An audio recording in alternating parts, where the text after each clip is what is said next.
Well, this is Stephen Palmer and Robert Woodworth. Hey, Robert. Hi, Stephen. This is May 31st, 2018, and we are about to embark on an oral history for the Stonewall Oral History Project. So, Robert, if you just take maybe 10 minutes or so and talk about your childhood, family, siblings, religion, influences, where you were born, what year, and so on, Yeah. and just give us a little background. Yeah, sure. I was born in 1945, son of an Army fighter pilot who was then on his way out of the service and who had been engaged to my mother through the entire term of the war and finally got married after the war. Was born in Lynn, Massachusetts, which was down the hill from where my mother grew up, which is where they landed when she was going to give birth, and then moved to Connecticut, and so grew up in the suburbs of Hartford, basically, after that point. Have a brother who's 13 months younger and a sister 6 months younger than I am. And were raised Roman Catholic and Irish Roman Catholic, meaning my mother was a Kennedy, her father was a cop in Lynn, Massachusetts. And both my parents lived through the Depression and the war. So that's kind of like the Great Generation kind of period of folks. My father was a musician who was actually brilliant, but decided to do the more responsible employment thing after the war, and worked for IBM for a long time. Continued to play the saxophone on weekends and so forth. And I always experienced him as happiest when he was playing music. My mother taught school. She was one of those women who fought her way to get into college in the mid-30s and to get educated and to get a degree, went to Boston University. So she was big on education. So as we were growing up, it was all about you're going to college. Like, that was not a question. That was just, so everything from the time we were little kids saving was all about saving money for college, saving money for college. So education was a big deal in our house.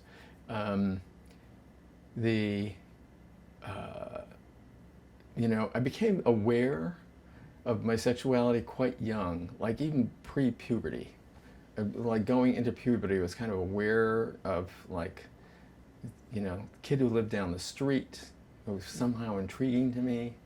And I remember to this day having dreams that are basically fellatio, but I didn't even know what it was or what I was doing exactly in that period. So I was aware very early. I was also I was smart and I was very introverted. So it was one of those things where not big in sports and all that sort of stuff. So I was always kind of like the oddball, but I was the smart kid. So in this small suburb where we grew up, it was odd because I was then very involved in high school and doing things and leadership stuff and all that sort of stuff, and was kind of like respected by the jocks, even though I wasn't one, because it was small. We had all been in school for 12 years together, practically. So that was kind of the basic early start. And religion was big. Like, there was a period of time where we had holy water fonts in every room in the house. Yeah, right, to that level. To that level. Scary stuff. And at that point, it was so embedded in us, this whole kind of Catholic thing, that I thought I was going to be a priest. I worked in a monastery as a kid that was near us, where kids would go in and work in the kitchen and the dining room for people who were on retreat. So there's a very close, and I will say oppressive, kind of presence of Catholicism,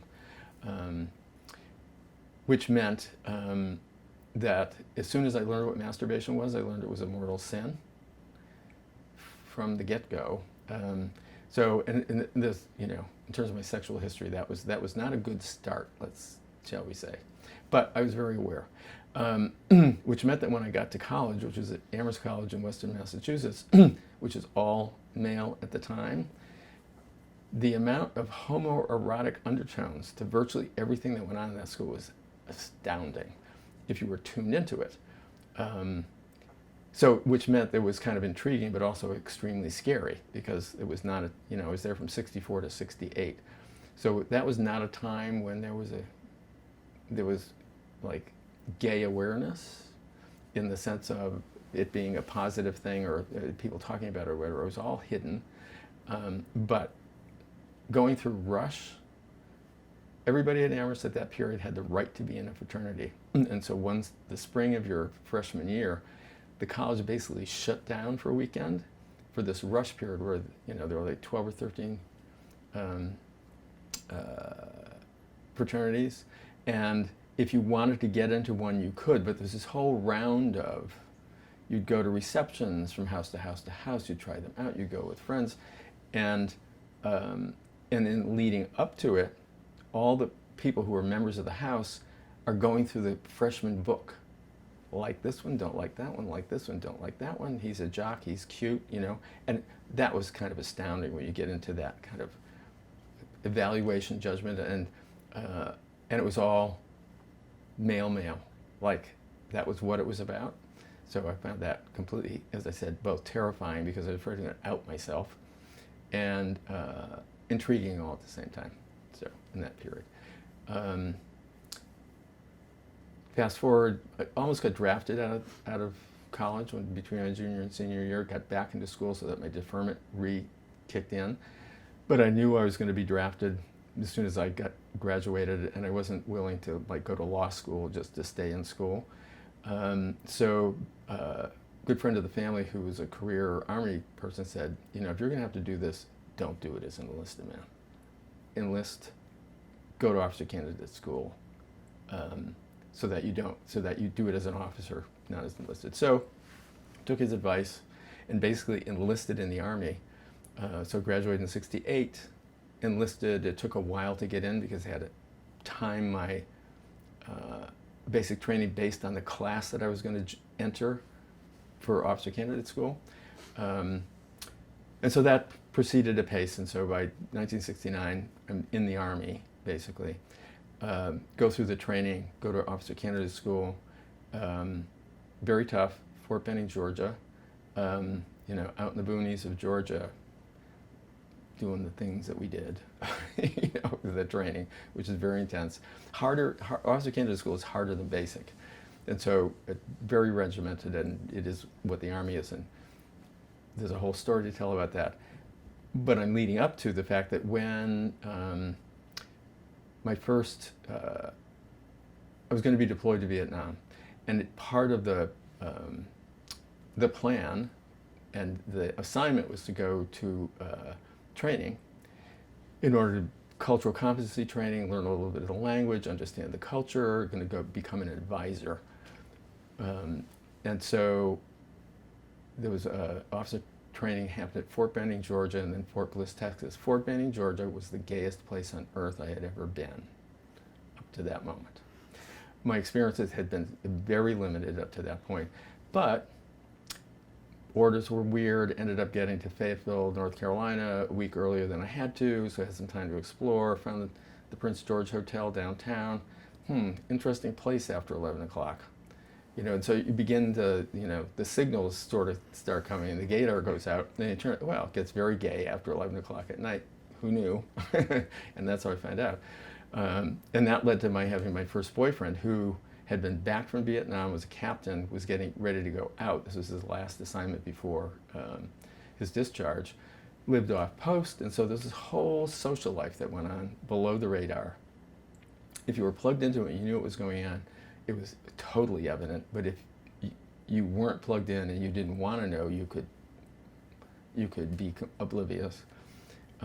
So we would get together with friends and go to a PX for lunch, because this was training, and it was school, so it was kind of a more normal routine. You had breaks, didn't work in the evening, all that sort of stuff. And we'd have more gay people in the branch of the PX at lunchtime than straight people.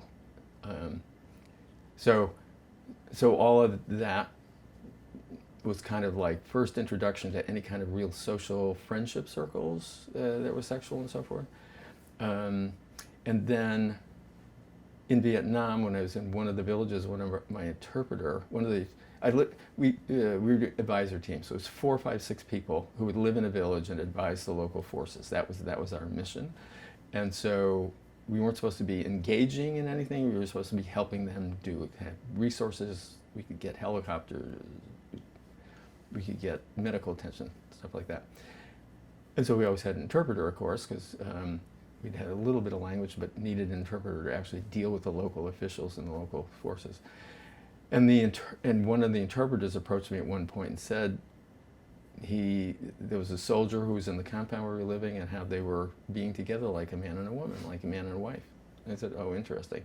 And so, all my native curiosity was to say, oh, what, oh, how, oh, who, oh, and then at the same time, it's like, there is no way in this situation that's going anywhere at all, just because we're too isolated, too out in the boonies. Nothing will happen. My friend Lou, who I met back at Fort Benning, would tell stories, and books have been written about how much gay activity is going on in the Army. Again, under the basically hidden or ignored.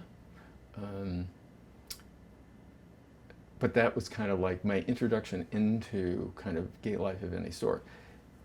So that's a perfect cutoff point for a moment. So what I'd like to do is backtrack and sort of push out the evolution of gay consciousness as it was at the time. But even going back to childhood and the intrigue of other boys, are you able to exemplify any of those situations? Kids on the block? Yeah, well, all right. So the scenario is that we're living at that point.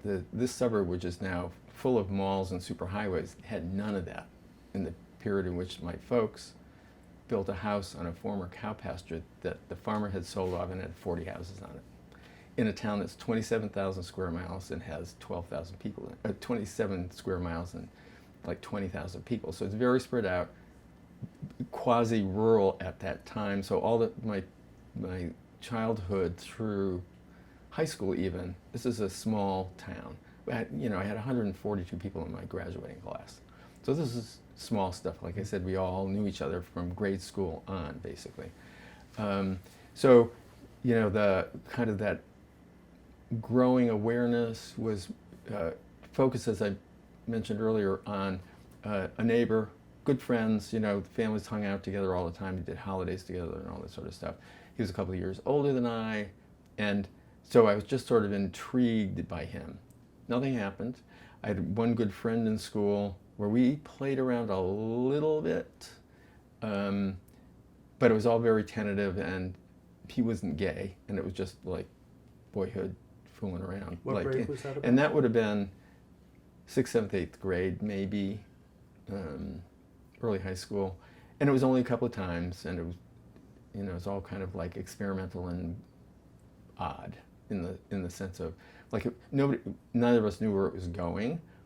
I had a sense of that there was more that was going to happen here, but again, I was shy, I was introverted, and I was scared. So there was only so much I would be willing to reveal in any case. And then you begin to learn some more, like town over, there's a smoke shop, and guess they have porn magazines, and so kind of discovered those when I was in high school. And the irony is that in high school I would go in and I would steal some, like, because I had no money. I could borrow the car and get there, and it was all the physique pictorial kind of things. Tomorrow's Man, kind of the early kind of glossy porn sort of things. Physical culture was what it was then. That was the patina under which those things, athletic model, guild, physique pictorial, were supposedly like, it's like health and fitness was kind of the rubric that allowed them to do the stuff, posing strap stuff. And so by that point I was very aware of what the attraction was, but I was also absolutely convinced I was going to hell because the whole Roman Catholic thing. So Do you remember anybody at that time saying to you anything about gay people go to hell, homosexuals go to hell, or whatever term was used? No, well, the first, for me, it was all built about masturbation. I, as a kid, worked in this Catholic retreat house. Passionist fathers ran a retreat house and a seminary that was connected with it, monastery connected with it. And so they used kids from the neighborhood who would come and work on the weekends in the kitchen, in the dining room. And it had a chapel, which is sometimes where we would go to mass, depending upon what was going on and so forth. And I remember, kind of becoming aware of sexuality and the whole beginning, the body changing and all this sort of stuff, walking up the stairs out of the chapel, which is on a lower level, to the rack with the pamphlets, and finding out that masturbation was a sin, like staring me right in the face. And so then it all became, there's really very damaging stuff in the long term because it was both psychological and physical. So learning that right away, various things happened. One was I spent my entire adolescent evolution trying not to have an orgasm. Did you achieve that? More than it was more effective than I thought because it stunted my development to this day. So there was that, and then there was the complicating factor. This very religious family, you go to communion every week, and we were brought up to be very devout, and I bought all of that because we're in this kind of like insular environment, which meant that if I masturbated, I committed a sin that I had to confess in order to go to communion with the family and march with mom up the aisle to the communion rail and take communion. So there were some really unpleasant times about that where I would have to go to confession, but I couldn't say why. It got complicated with my mother. And then the other part of it, of course, was the masturbation fantasies were about men. And that I couldn't confess, because that was like too much to say. So basically what I was doing was committing a mortal sin and then committing a second mortal sin by not confessing it. So when I think about it now, it seems like so ludicrous, but in the midst of it, when it was happening, it was basically happening. So there was this constant like internal turmoil through my adolescence around the fantasies about men, the masturbation, fight it, and as I say, that very much affected me physically and psychologically in terms of sexual function, attitudes around it, all that sort of stuff. Not good. And so that's been, an issue for me my entire life because I think damage was done in that period that has not been corrected or correctable, or I haven't figured out how to correct that anyway. Mm-hmm. So that was and so that's the context in which all of this was happening. So it was this push-pull, bad, and so I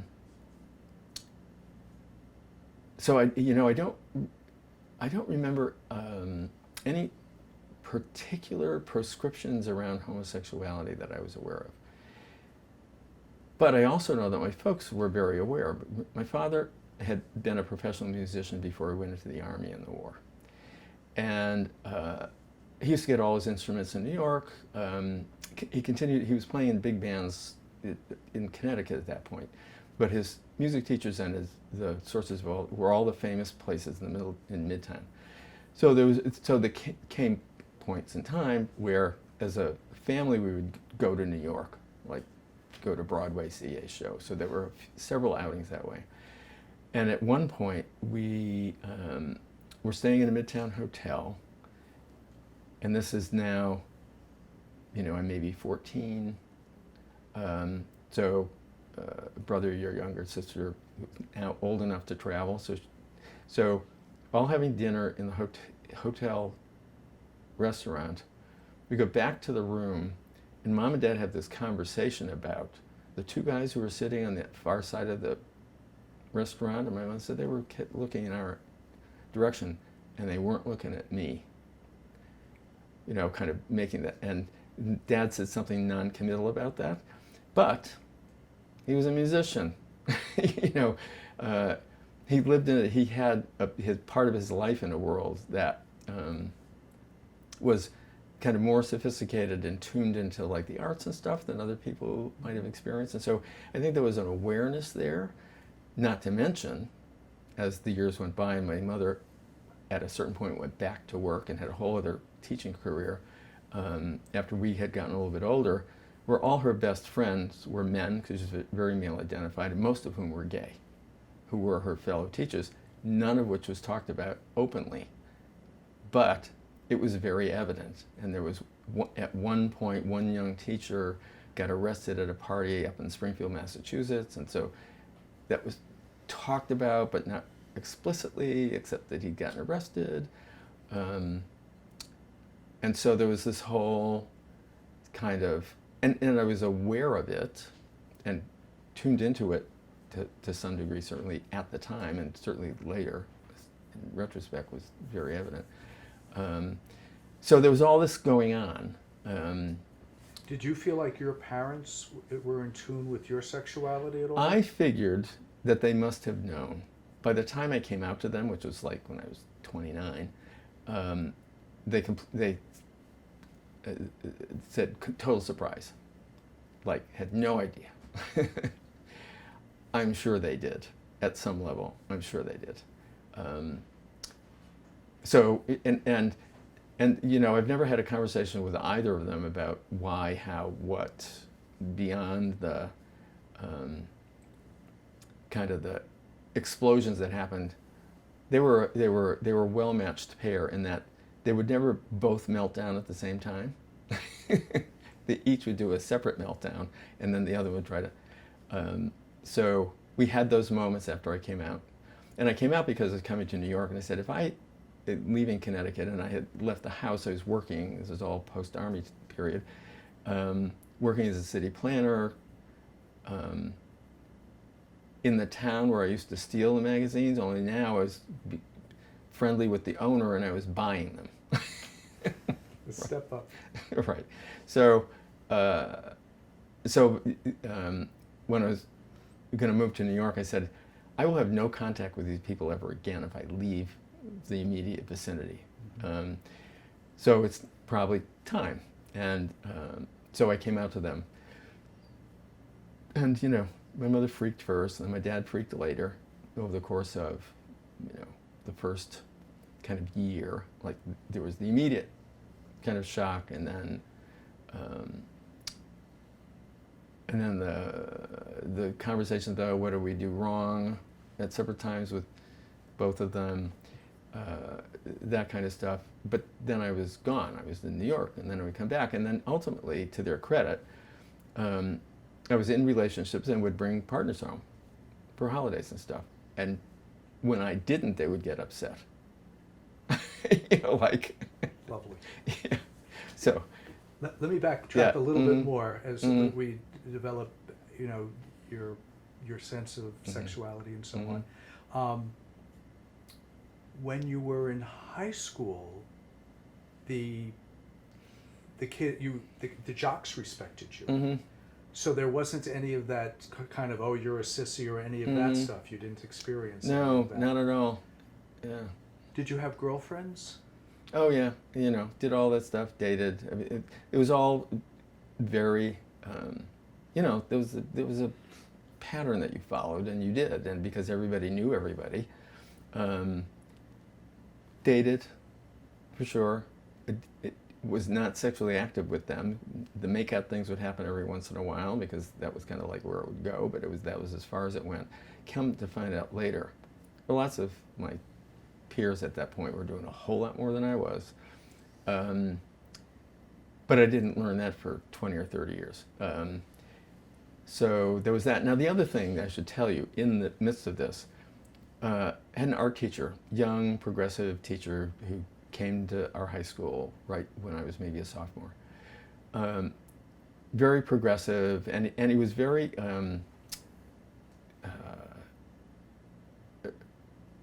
so interested in the arts, which is what he did. He taught visual arts. He also did theater stuff. So we did plays, which were kind of very ambitious for small high schools in Connecticut to do. Arthur Miller, for one, and so he would engage with people, and he took us to New York. We did a field trip to New York. So we would see. This is in the '60s, in the Village. This weird shops in the West Village, the smoke shops and all this. So had that kind of experience. And then he also figured out I was gay and engaged me about it. And I think think about it now, an enormous risk on his part. Actually engaged me in that and sort of like drew me out a little about, because he was sensing it and How so did forth. you do that? What kinds of things? Yeah, well, it would be like we'd have conversations like after school, or basically after school, and it would, how we got into it, but we talked about like the kids that I was attracted to, and was that he had us read. I'm going to forget. We read Andre Gide, and we also read. There's a Mary Renault book, which is not a historical novel, but a contemporary novel about England, which is a story that has gay characters in it, but it's all kind of very coded in terms of when she wrote it. So he sort of directed me to that, like trying to have me like figure out like what I was thinking, what I was feeling, who I was attracted to, that kind of stuff. And he was very gentle about it, and I can't remember specifics of the conversations. What I recall about it now is that he could only take it so far. Like he was trying to draw me out so that I would become more self-aware, but he wasn't doing anything prescriptive, meaning like suggesting anything. He's trying, so he would only go so far in that direction, but he was going far enough so it was helping me kind of understand what I was feeling a little bit more. And your sense is that he was helping you. He wasn't being lecherous or anything. No, not at all. No, not at all. Wasn't in him to do that, for sure. So I've never felt that. And given what I know of his life history, wouldn't have done anything he would have done anyway. And it was always in school. Like, basically, when we have our talks, it would be after school. And then the other thing, because we were doing theater and all this sort of stuff, we did talent shows and all this. And this is the other irony of that period, is that I'm going to connect high school and the monastery again. Monastery on the weekends, we worked from Friday night to Sunday afternoon. The last meal of the day, it was Sunday dinner. At the end of Sunday dinner, the kids would do some kind of a skit and then pass the bucket so that all the retreatants would put money in it. So we ended up with a kitty. And the kitty was so that we could get paid. And then if we built up enough, then the brothers would take us, like we went skiing a couple of times, horseback riding, so they would take us on outings. So the skits, we'd sing something, and we'd lip sync something, and I was Eliza Doolittle with a mop, and a broom, doing My Fair Lady. So whatever the songs are, but we did a couple of those, and all to the records to play. So it was lip syncing stuff, and everybody roared. It was totally funny, and so I did some of that in high school. Same sort of thing, that kind of lip syncing drag, kind of funny kind of sort of drag. So think Carol Burnett, and people liked it, and as I think about it now, it's like, what was I thinking? It was like in the whole thing of being afraid to be out, but this was kind of a deflection, I suspect, and it was a performance, and it was being somebody other than me as opposed to me. So it wasn't me doing it; I was doing a character. Actors talk about the fact introverts go on stage and they become these other people. And that's part of what that's all about. So I think that was part of it for me too. But there were people on TV doing that, like Jim Bailey, who's a female impersonator, famous, did Ed Sullivan a whole bunch of times. so there was that kind of female impersonation thing was out in the world. It wasn't all that hidden. Liberace was big. And it didn't feel suggestive of your sexuality at the time. No, it seemed to be somehow separate from. I think, my theory is that the root of homophobia is misogyny, and it's all about gender roles, and whether you fit the gender role you're supposed to be in or not.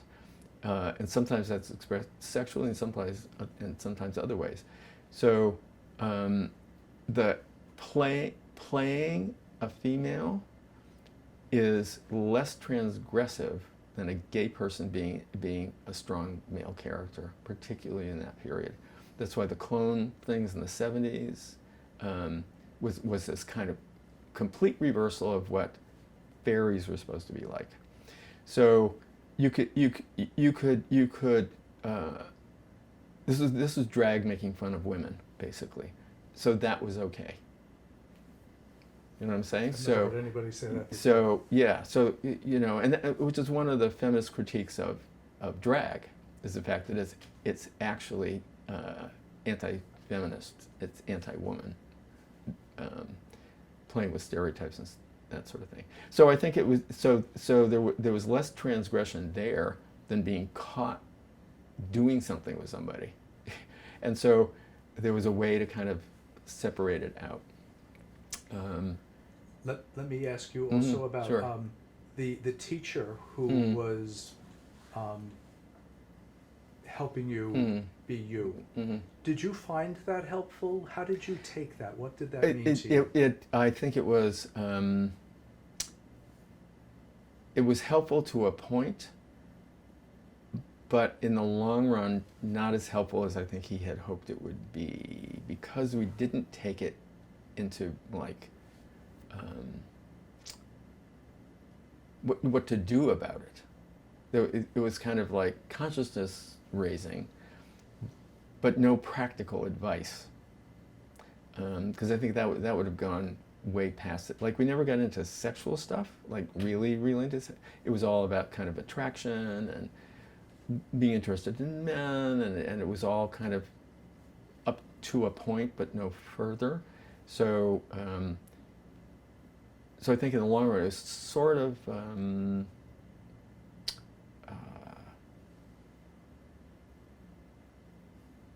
less than it would have, sort of frustrating to a certain point, because it never got into the nitty gritty of like how do you live as somebody who feels this way, really. But I totally appreciate the fact that he did it, particularly in like 1963, to be able to take that risk, because and I knew sort of then, but even more later, because he, depending on how he responded to it, he could have been in deep shit. Yeah. We're in the 1960s now, and I want to get a sense of your other politics, how you felt about the world, the war, class struggle, racism, whatever the counterculture, what your sense of these movements were. Right. After the church bombing in 63, was it? 64? There was a move to help black kids in the South get out of dangerous situations. And so churches would sponsor kids to come north for a while to go to school. So at least during the school year, they would be taken out of... So we had one black person, boy, who came into our town and was in my class. So it was kind of a novelty, because the experience of the town in which I lived in the surrounding area was there weren't any black people. And I've come to learn since then that the amount of people of color as a percentage of the population was astoundingly low in that period of American culture, because immigration had been so restricted for so long. But be that as it may, so aware of civil rights, things are going on, that was the bus rights periods and the voter registration periods, and that was my high school period. But we experienced the fact that he dated a girl who was in my class, who was white. Parents wouldn't let them go to the prom because they just wouldn't let her and him be a couple at prom, although they were friends and they had dated and stuff like that. So that's kind of interesting, and and that was kind of a buzz about what's going on here, what's wrong with that. How did you feel about that? Yeah, like why couldn't they? Why? What would be wrong with that?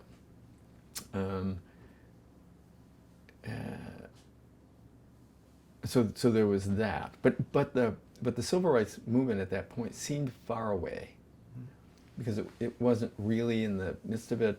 My folks were not political in the way where they would talk about it and how,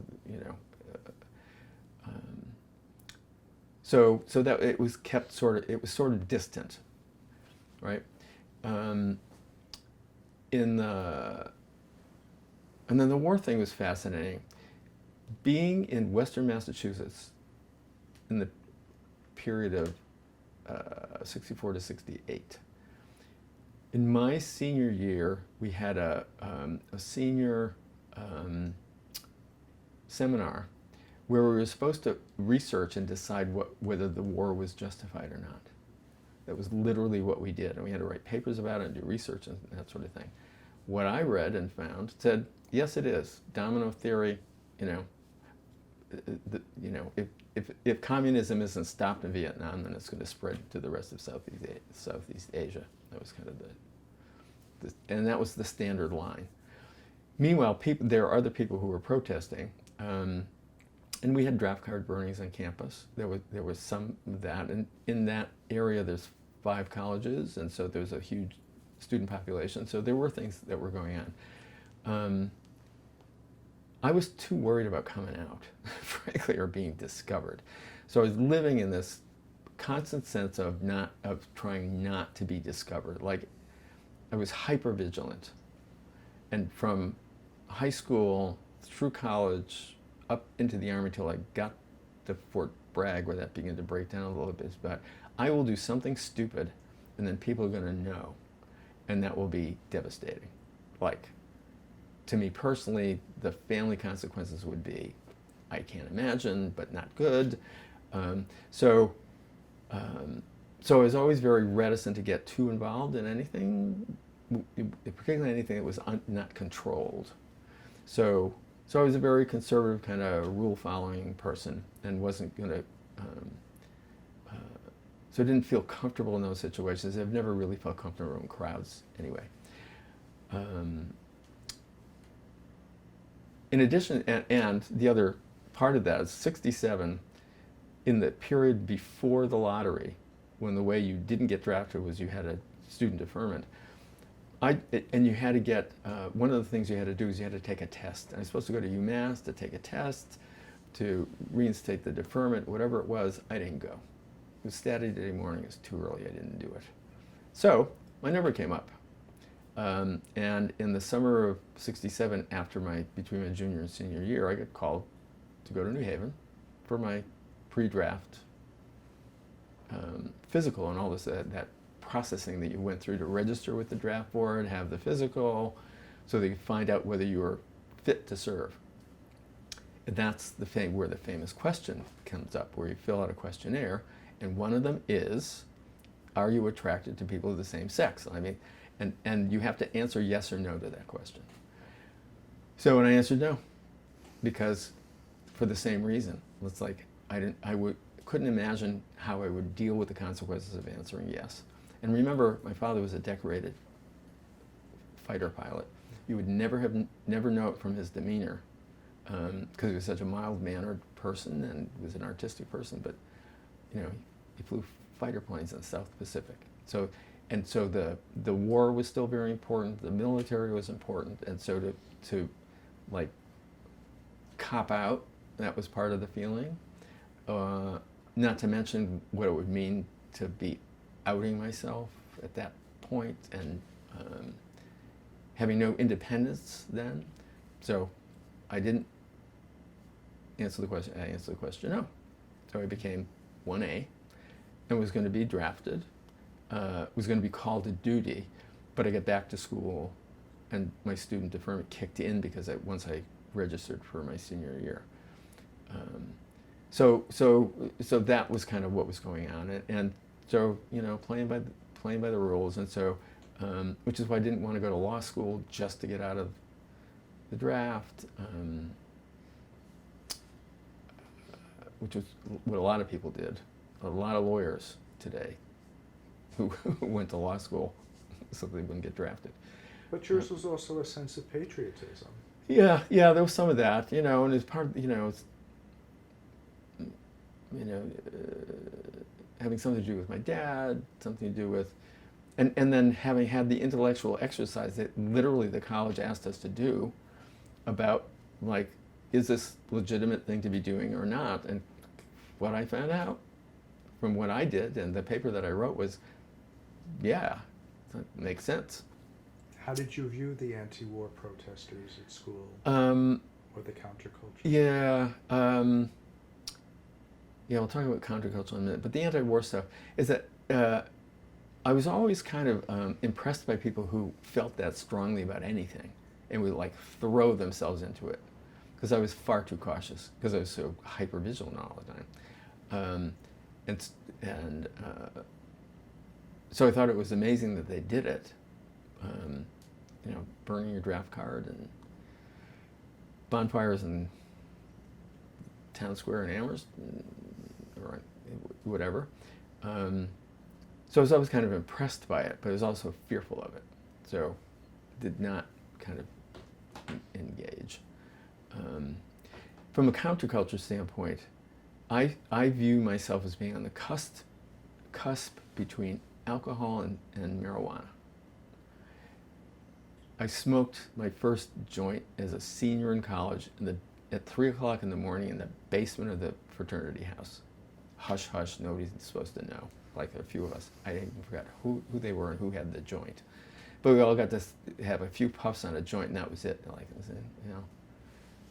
that didn't amount to much. But there was that. After I came back, so it was maybe in 70, I went back to visit on campus, and there was a friend who was in the class behind me, who was in class of 72, whom I went to visit in the fraternity house, middle of the day, puffing on a joint, like, totally it. My career came out of the post-war, and right up, and there is a breaking point, I think, there, where the drug of choice is alcohol, and fraternities were notorious for that, and lots of binge drinking and all that kind of stuff, and parties, and learning how to smoke and drink was part of becoming an adult and independent, and that was how you did it. And so I kind of, like, right at the end of that period.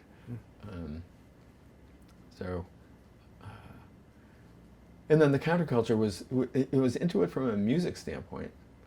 It's like some of the music was fascinating and enjoyable and but that was what was in the culture through the music industry more than in some counterculture, like below, like underground sort of way. So kind of aware from that standpoint. But was so far away from an urban area. Like, I had the chance to go to Yale, decided to go to Amherst instead, and I've always wondered what it would have been like had I been in New Haven, in a bigger institution in that period, whether the experience would have been different, because it would have been much closer to like urban environment and kind of what was going on in cities more than I was ensconced in Western Massachusetts, which I loved. I mean, I thought Amherst was an amazing place, and I'm really happy that I got to go there. But it was easy to be removed from, because when confronted with it, unless you really kind of sought it out. And we had an SDS chapter on campus, and I'm sure UMass did, probably much more so even than Amherst, just bigger place. But the music was fascinating. Big on Motown too, like so the Stones and Motown, and just thinking about what was on the jukebox in the bar at the fraternity house, and psychedelic stuff, Beatles, of course, right in that period. I'll tell you another story about that. Speaking of Yale, so I'm going to graduate from high school in '64 and matriculate in college the fall of '64. In '63 was the time of doing college applications, making campus visits and so forth. So in November of '63,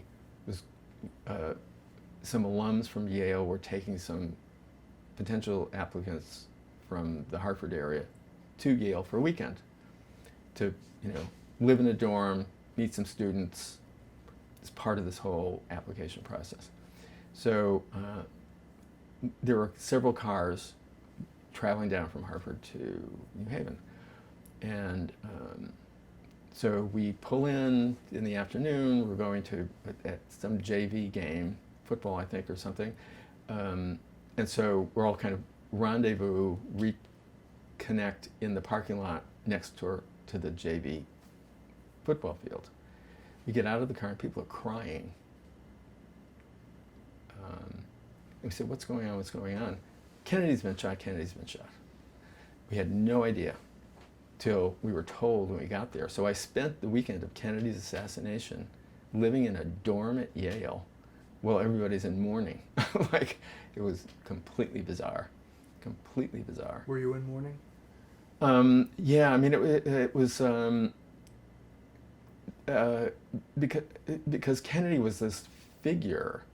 He was, and particularly when you think about, Eastern elite, educated, sophisticated, that coming out of Massachusetts, like this was like my people in that sense, shared a surname with my mother's maiden name, So they were completely fascinating people, and so the shock of the murder was astounding, and at that point nobody knew anything really, and then to spend the weekend while the details came out, and then in the dorm, listening to people had the latest Beatles thing playing, so that's all at the same time. But this very kind of like somber experience of that weekend.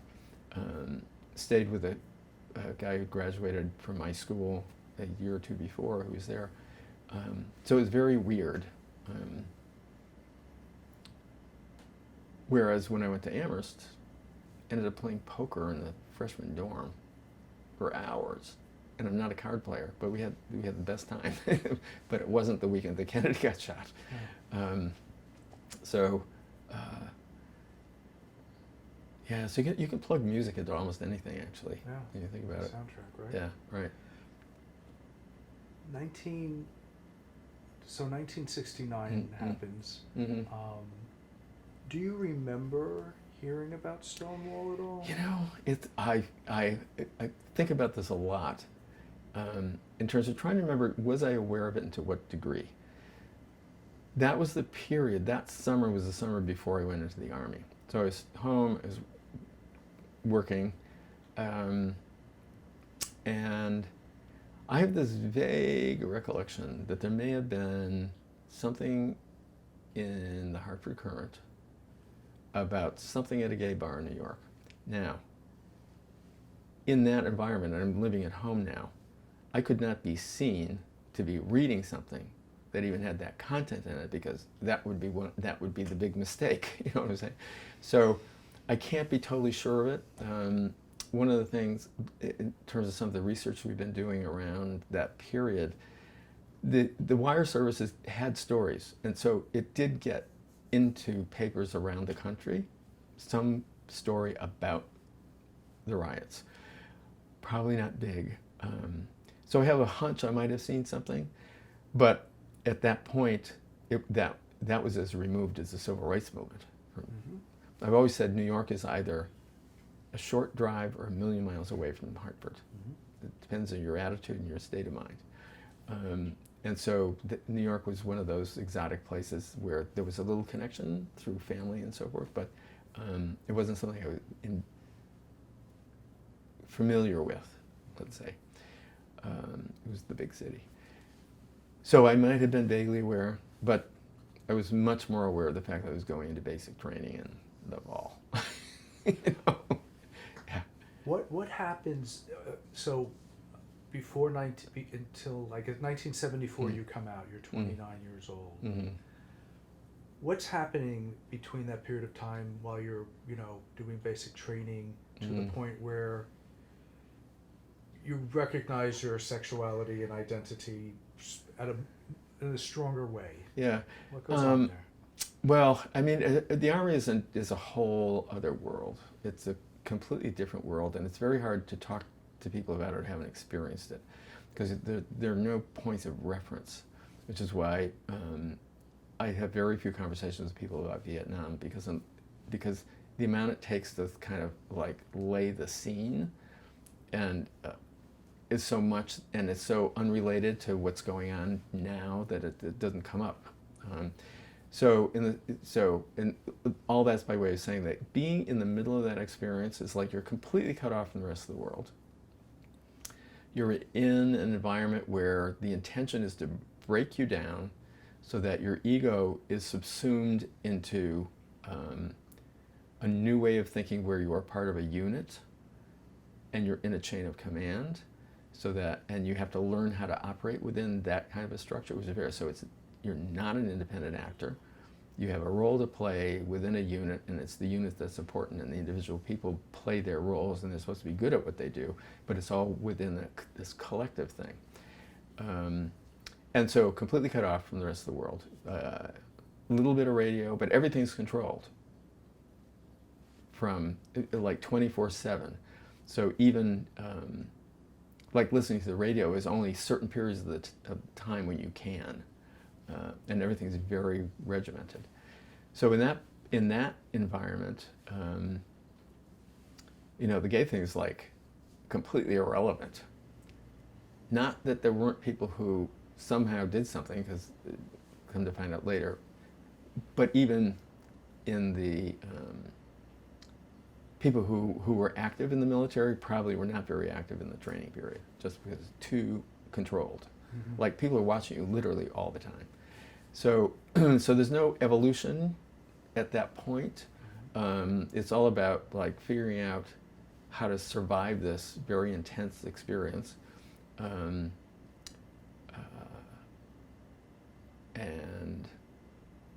And there's basic, and then there's advanced infantry training, because I was assigned to be infantry, and then on to officer candidate school. So I came out as a second lieutenant infantry officer, also known as cannon fodder.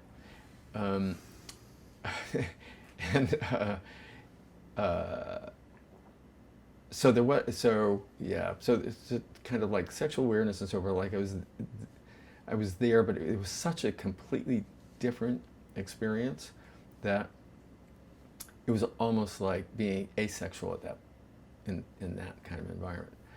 Now I have to say a couple of things about that experience. The Army experience for me was actually a transformative in a positive way in many ways. Because number one, I learned that I actually had a great deal of stamina, and I could put up with a lot, and I could get through it. And part of what I was drawing on with that was that, you know, I had this wonderful education, and I was smart, and I was surrounded by people who did not have that advantage, particularly basic training. So, which was eye-opening in and of itself, but it was also like I hung on to that as that was what was going to get me through. And in many ways it did. And I also learned for the first time that I actually had a body that could work. Because I was such a klutz as a kid. And I never found, there was nothing in school or just in the neighborhood that people did physically that I enjoyed. I just didn't get it. I didn't get games, liked to ride a bike and all that kind of stuff. But you know, gym was a waste. God help me playing softball in the backyards, you know, please save me. And so I always felt I was a complete klutz and weak and couldn't do any of that stuff. But I was smart, and that's what got me through. I had to learn how to run in the Army. And that's indelibly in my brain what it was like to run a mile for the first time and be like the last one trying to do this. My first assignment after Officer Candidate School was in a training company in Kentucky where I was making basic trainees run a mile and leading them while doing it. So I literally learned that I had more physical capability than I had ever thought I'd had, and sort of got more comfortable in my body that way. So that was a good thing. And then the other big part of that for me was requires a preface, and the preface is this: they didn't need to have a war for me to have a meaningful cultural experience. That's the caveat I put on this story all the time. Because being in Vietnam was completely fascinating. Because of where we were stationed, out in the countryside, down in the Delta, a couple of places a little hairy, and some not, where we were almost like celebrities in this team, particularly in this one village where it was largely Cambodian people, of Cambodian extraction, because it was in the Delta. But we went to, at Tet, we went to every village leader's house for a meal, because it's all about good luck, and the way you get good luck is you treat everybody very well in that period. And so we were kind of like talismans of good luck. So we would have to go, and we'd go to dedications of schools and monasteries, and it was, and so got to see people, got to interact with people a lot, out in the villages, ate the food, saw how people lived out in like really rural, agrarian situations where, you know, people, it's coal fires in the backyard, thatched houses, and then and having this realization that, you know what, there are people in the world who live very differently from Americans, and when you look at them compared to how Americans live, Americans are so spoiled and wasteful, it's almost criminal when you look at it. And so that was a huge lesson that came out of that. And fascinating people and lovely people. At least the ones who weren't shooting at you. So it was still wartime, and I only fired a weapon once, but it was a .50 caliber machine gun when we thought we were being attacked. That's, you know, that's just total adrenaline. You don't know what the hell is happening. It's in the middle of the night. Blah, blah. But fortunately, that only happened one time. Mm-hmm. But other things happen to other people, for sure. So I won't go into all of that, but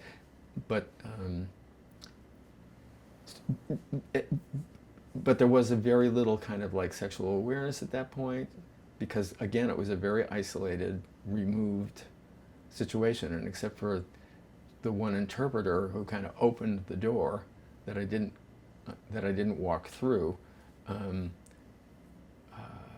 there wasn't really anything that happened, and we were so isolated. Like, I wasn't in big towns. I wasn't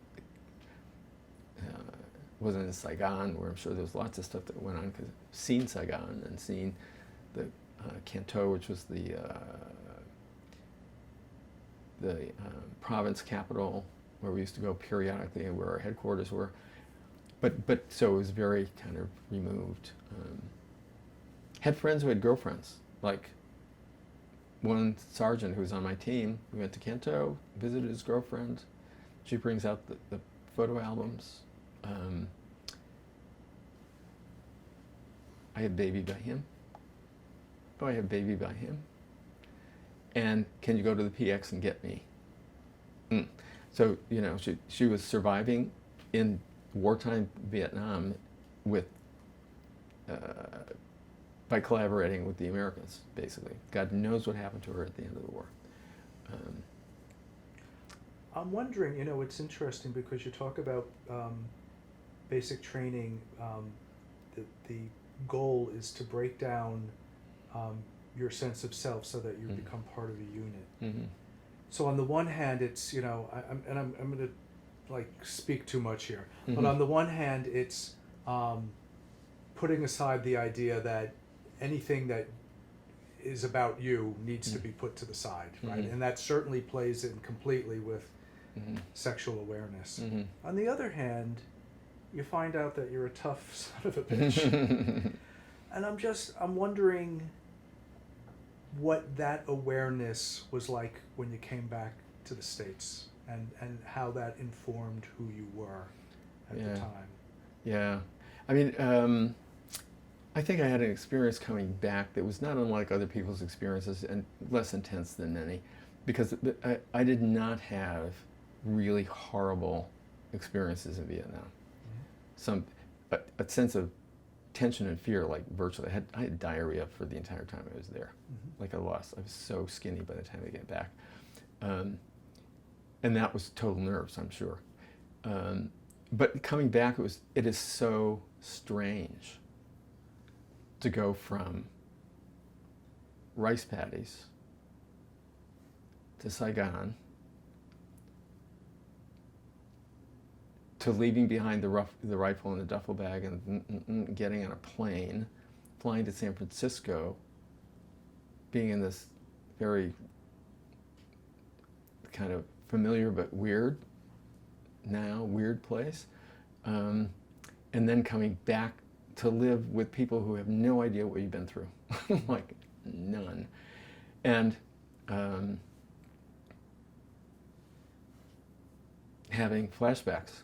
Mine, because my experience was not terrible, most of the flashbacks I would have, but I would be in places like, I could remember and I could recount for you in great detail the hooches we lived in some of the villages. Like, I could literally, at night going to sleep, be transported and be in them.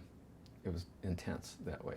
And so everything else feels so unreal at that point and so insignificant by comparison, because you're living in this highly intense environment when overseas like that, and then you're back to quote unquote what's normal, which isn't normal at all until you get reacclimated to it again. I have another good story for you though, coming back. Because I had a 3-year commitment when I enlisted, because of all the training I had, by the time I got to Vietnam, I only had 9 months, I only had a year left of my commitment. While I was there, we were in the drawdown of forces. And so the people who were in my officer candidate school class got orders saying we were going to be released from duty 3 months earlier than we would have been, which meant that our tour of duty in Vietnam was going to be shorter. So we were only going to be there 9 months instead of a year. That raises a whole lot of anxiety, because in terms of the anxiety of being there in the first place and thinking, you know, I could get killed, and that a definite possibility, now you get into the short timer syndrome, which is, are you going to be killed the day before you leave? Like, because that happened to many people, thousands of people, wounded or dead. And so you don't want to, at least the way I was thinking, I don't want to jinx this, like making a big deal about it. So I didn't tell anybody in terms of family and all this sort of stuff. And so we're writing letters, and we're exchanging cassette audio tapes, you know. And so I didn't tell anybody.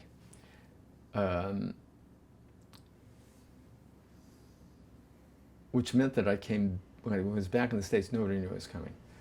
As it turned out, my best friend from college, codependent, basically homosexual relationship, whole other story, but part of that whole kind of homoerotic experience. Best friend from college had asked me to be a best man at his wedding, and I'd said no because I won't be here.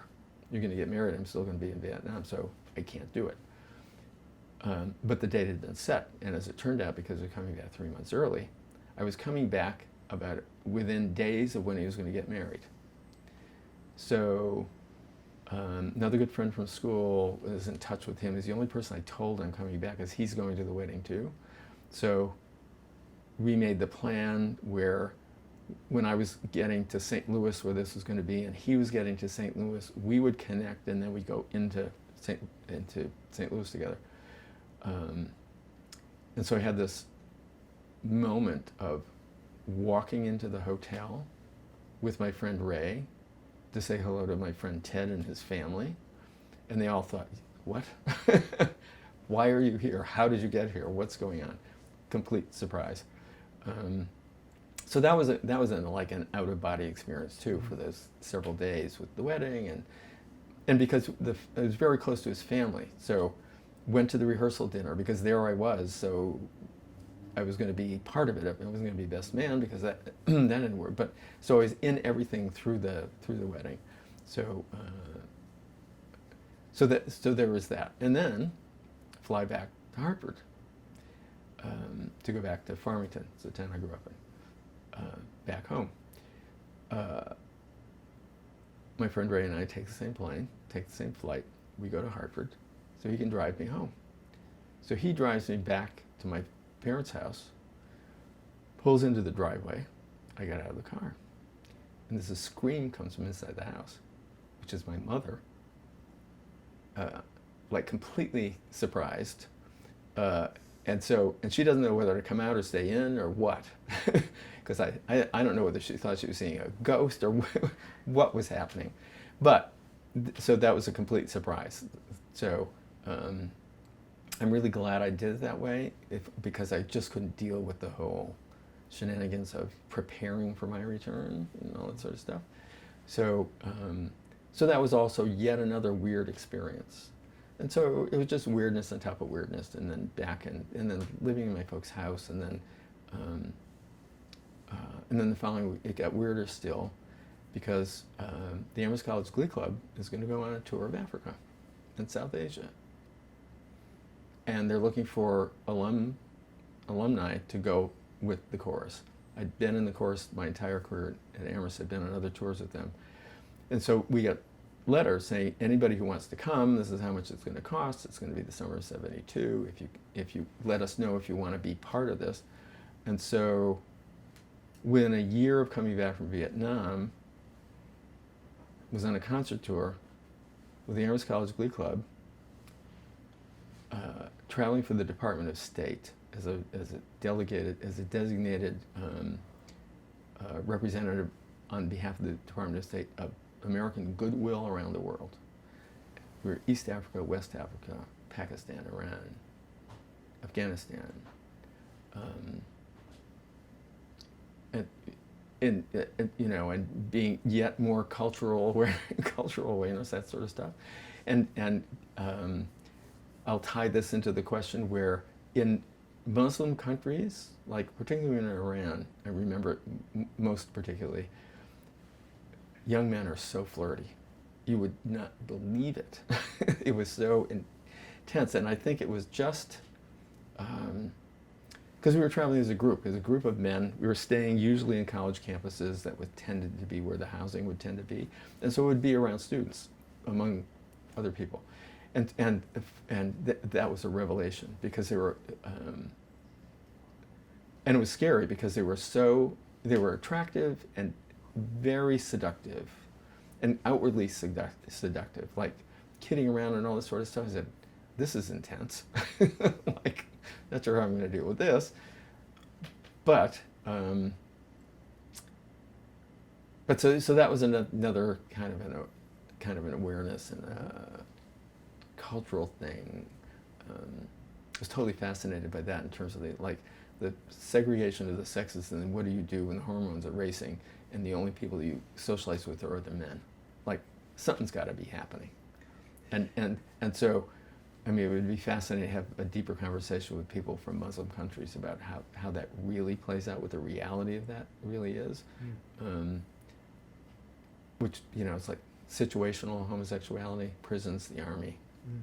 You know, there's a whole category of that kind of behavior. So that was on my mind, but again, had to be very careful. So that gets us into the early 70s, Yeah. and then, you know, I ultimately got to New York in 78, 79.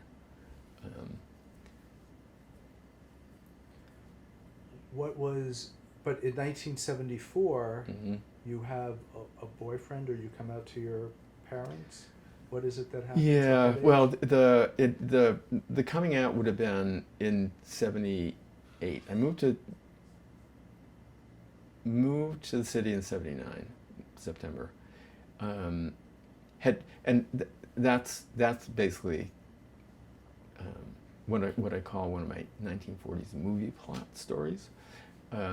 Living in a city called New Britain, Connecticut, outside of Hartford, where I used to steal the magazines, and then I started buying them. I was working in the city planning department in the city and living downtown, and finally figuring out that I like urban kind of environments and liking that. New Britain suffered from the urban renewal in a big way.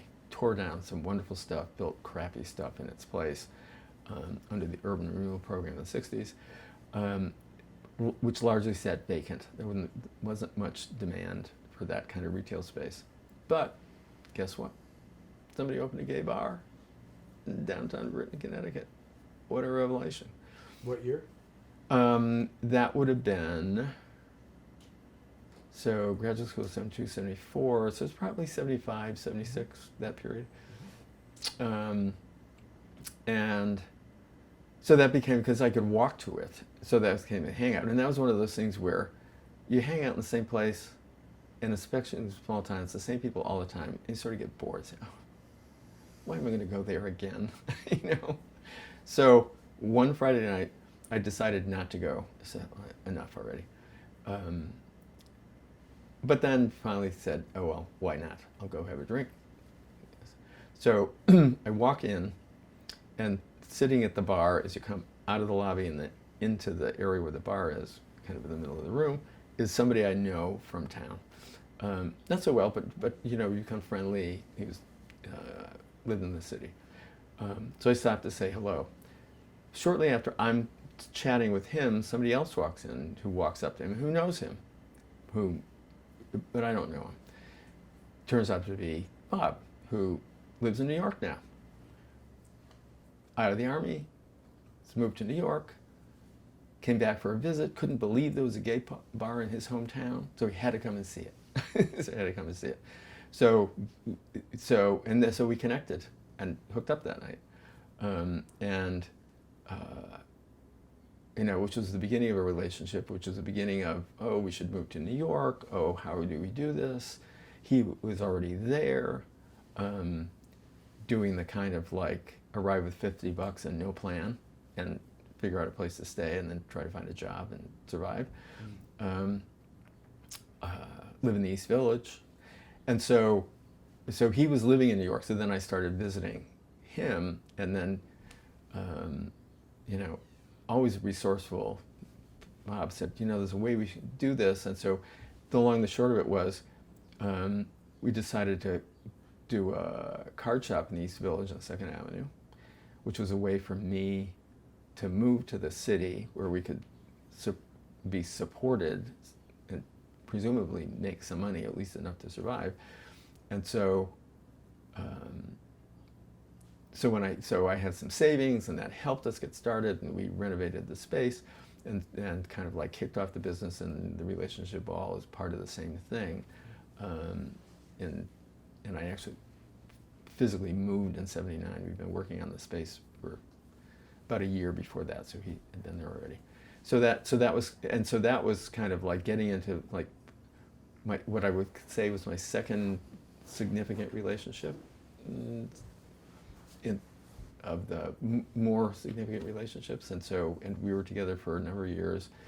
The relationship soured, but we stayed friends, and continued to live in the same apartment, you know, a tenement in the Lower East Side, a long time until he died, and he had AIDS, and that's a whole other story. But that's the getting to New York.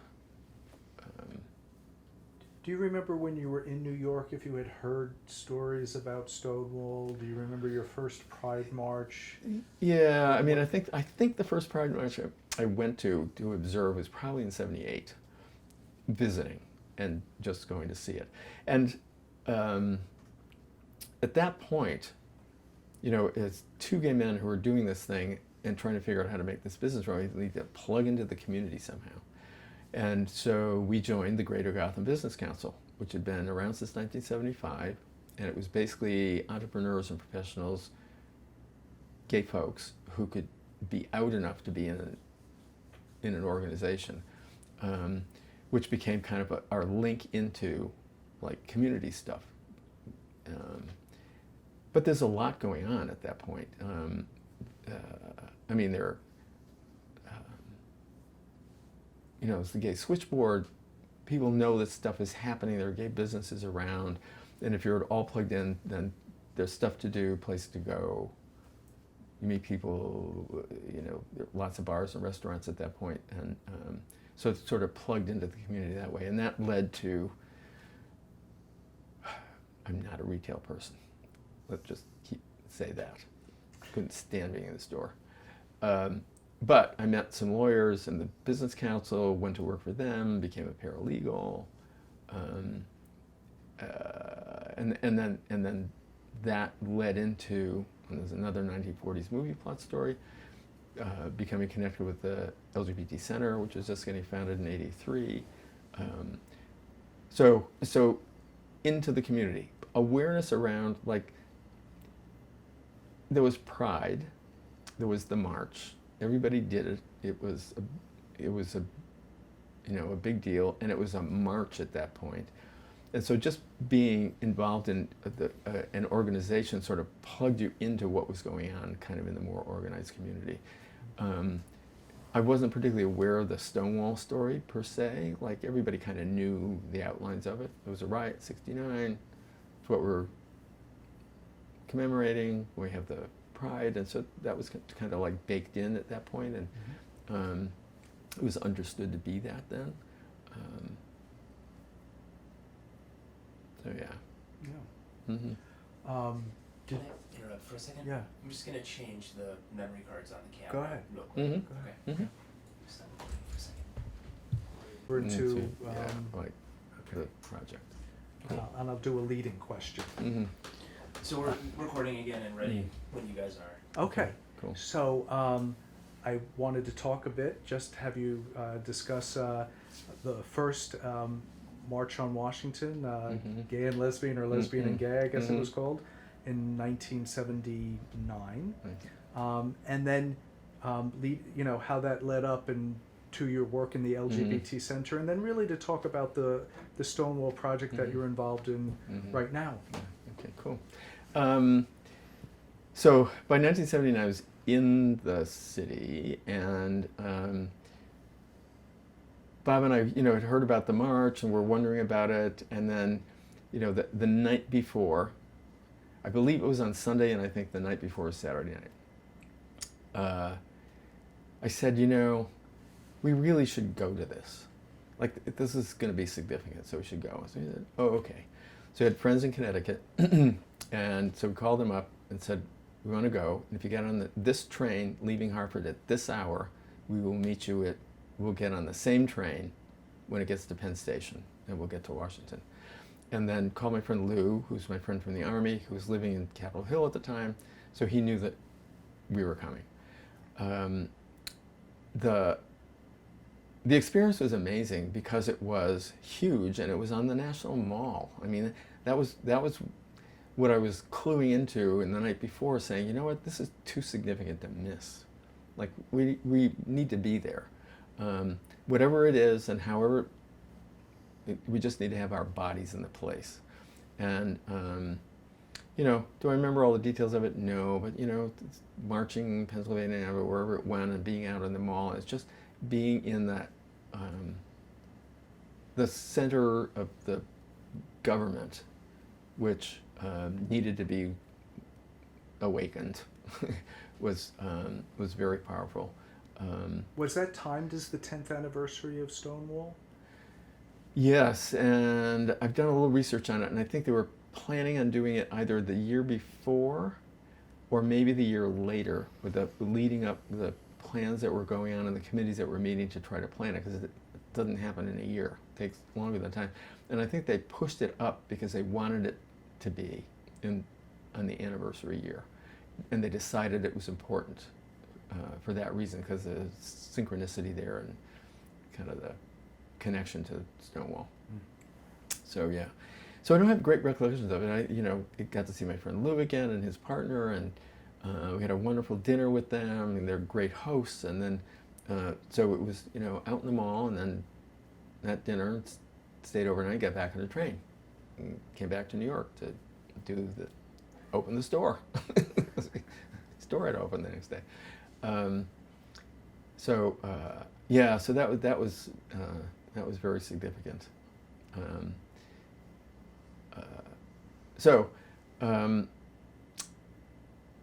The community involvement led to my connecting with the people who were founding the center in 1983 through a kind of series of happenstances where I happened the right conversations with the right people at the right time. A guy named Art Strickler, member of the Gay Synagogue, was involved. We had started this organization called the Community Council of Lesbian and Gay Organizations. He and I and a couple other people who were involved in political clubs, like nobody knows what anybody's doing. And things are coming up where the community is being asked to respond to things, and there's no coordination among, to get a consensus in any kind of way. And whoever appears to be speaking for the community may not be appreciated for that, like taking on something that nobody's actually authorized them to do. Like, how do we do this? So it was intended to create more communication among groups. So we met every couple of weeks, and it lasted for a couple of years and was sort of helpful in this process.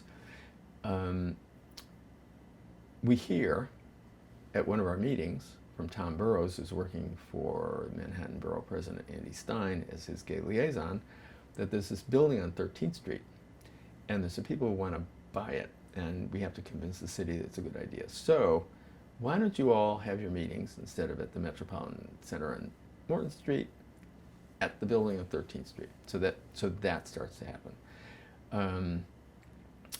Then somewhere along the line, I meet with Art Strickler on a Saturday in the law office where I'm doing my paralegal work for something around community council business. I don't remember what. In the course of that conversation, he says, you know what, I'm freelancing by this point, so I'm only working part-time for the lawyers, doing some other stuff for the business.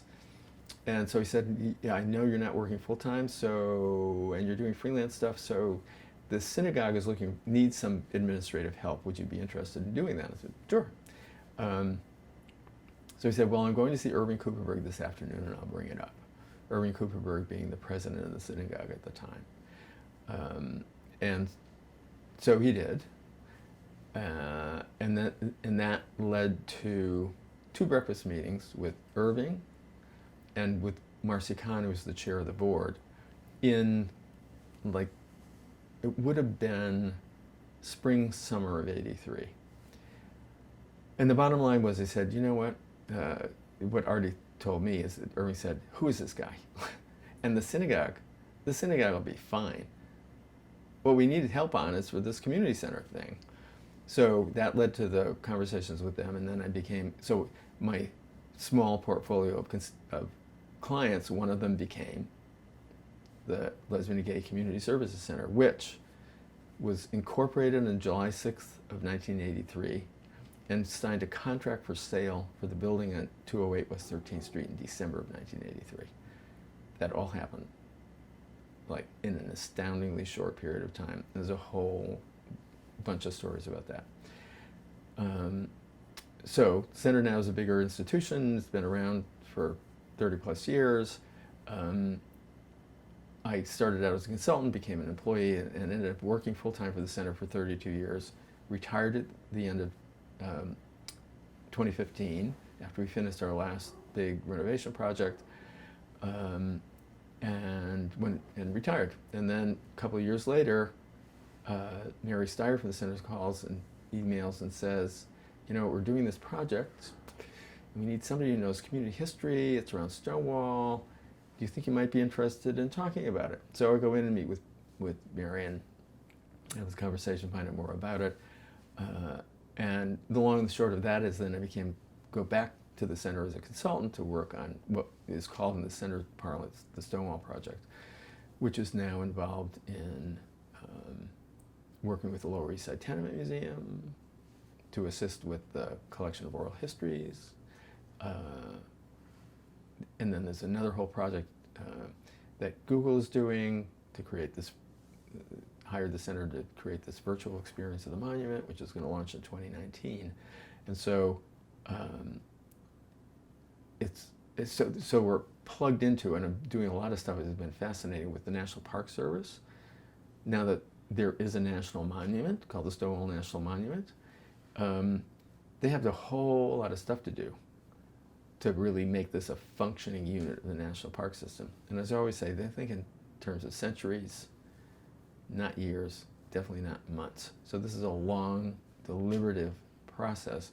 And so what we're doing with the oral histories now is to feed into the beginnings of a collection of interpretive materials that can be used to help them tell the story of Stonewall. There will be a lot more that will evolve over time, but we're kind of like at the ground floor of creating something that's like brand new. And it all, if you think back to it, everything's brand new. It's like, this is a brand new thing, hasn't been done before. This is a different kind of a park for the National Park Service, so they're kind of feeling their way.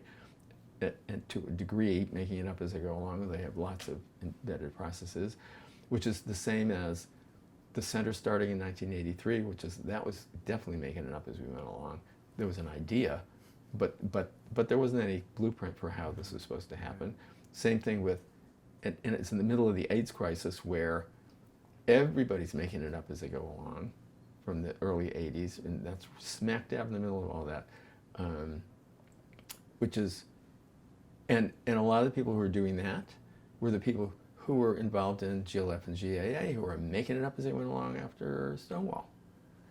And I always like to remember, as we're talking about all of this, is that we have to think in lifespan terms.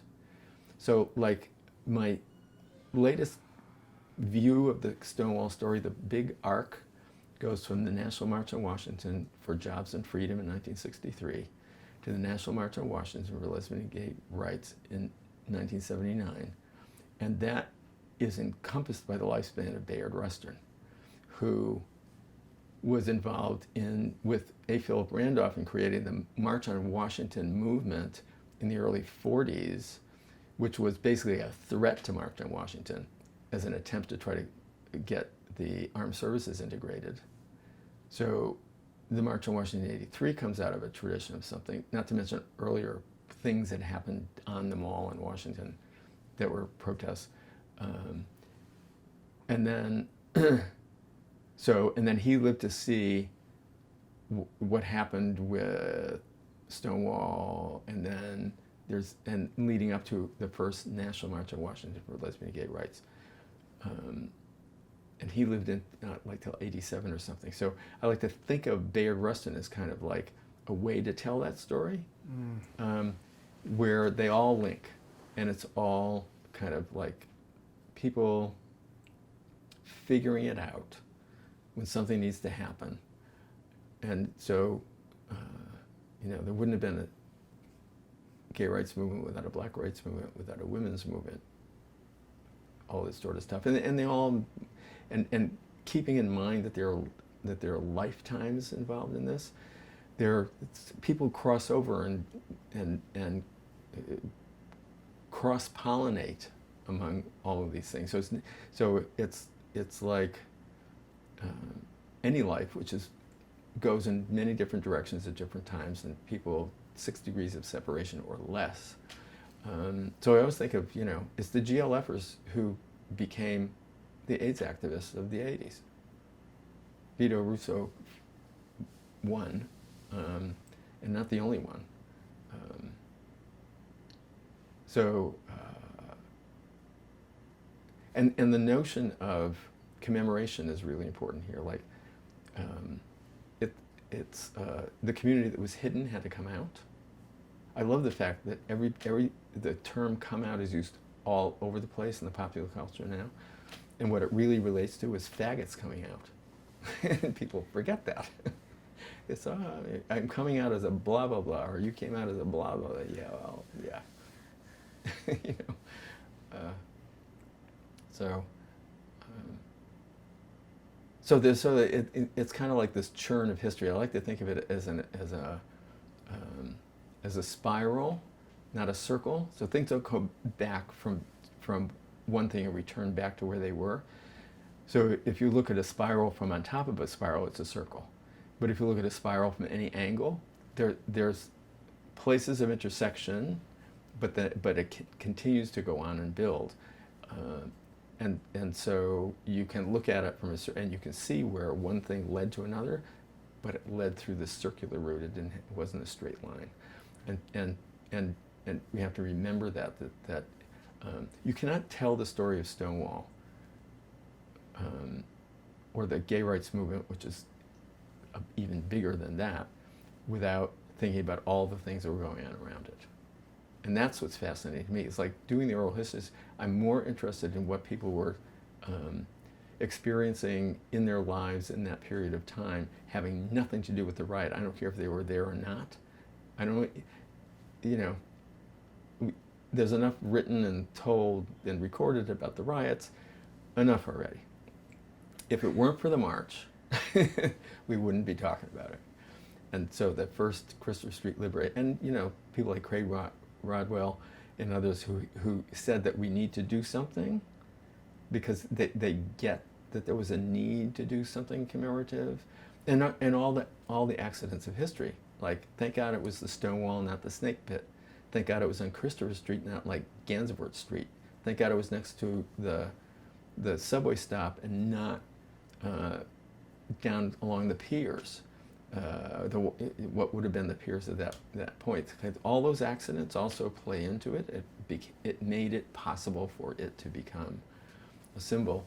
And this first symbol really was the street, not the bar, because it was Christopher Street was seen as the neighborhood, and the bar was a mafia joint. And so people did not want to celebrate something that was mob run, which is why it doesn't appear in the first things. And so once it moved past, once the idea of the riots took hold as a significant event, then it was less about the bar and more about what happened afterwards. So as you go over a couple of years, then you know you evolve the creation myth, and you know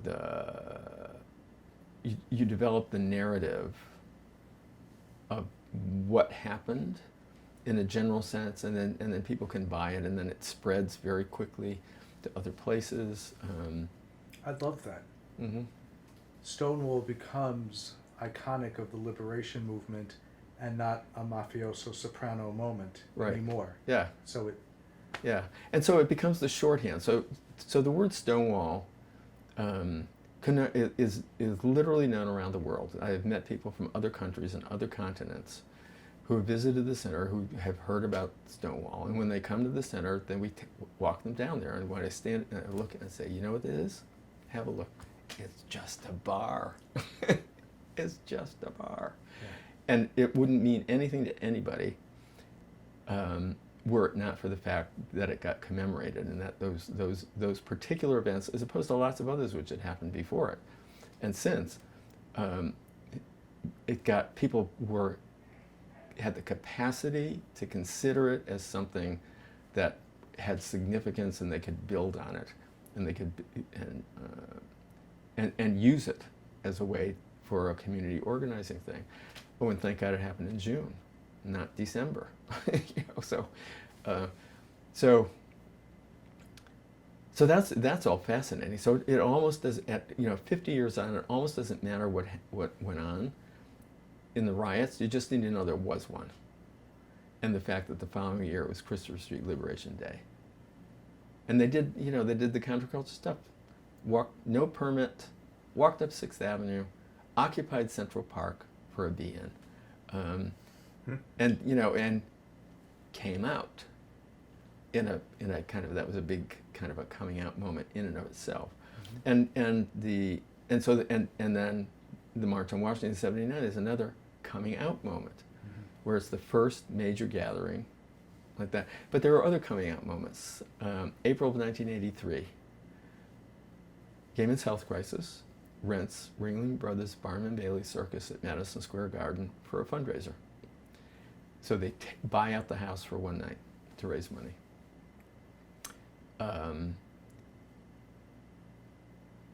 They filled Madison Square Garden with a bunch of queer people. And then Leonard Bernstein spoke. One of the divas from the Metropolitan Opera sang during the opening ceremonies, and then it was the circus. And the way they funded it was they borrowed money from people in order, because you have to give Madison Square Garden money up front. They're not going to wait afterwards to get paid. So they borrowed money, and the center used exactly the same technique in December of the same year to raise the money for the down payment for the building. So it all connects. But being in Madison Square Garden on that night was magical. It was not without controversy, because animal rights activists were appalled that they would sanction the horrible things that were done to animals in the circus, and we would actually support that. Like, we can be very controversial with each other. Yeah. But it was like a major venue in the middle of New York City, with the imprimatur of a major institution who was, you know, getting paid to do it. But it was the Madison Square Garden. It was full of queer people. Like, who'd have thought? So that was very powerful.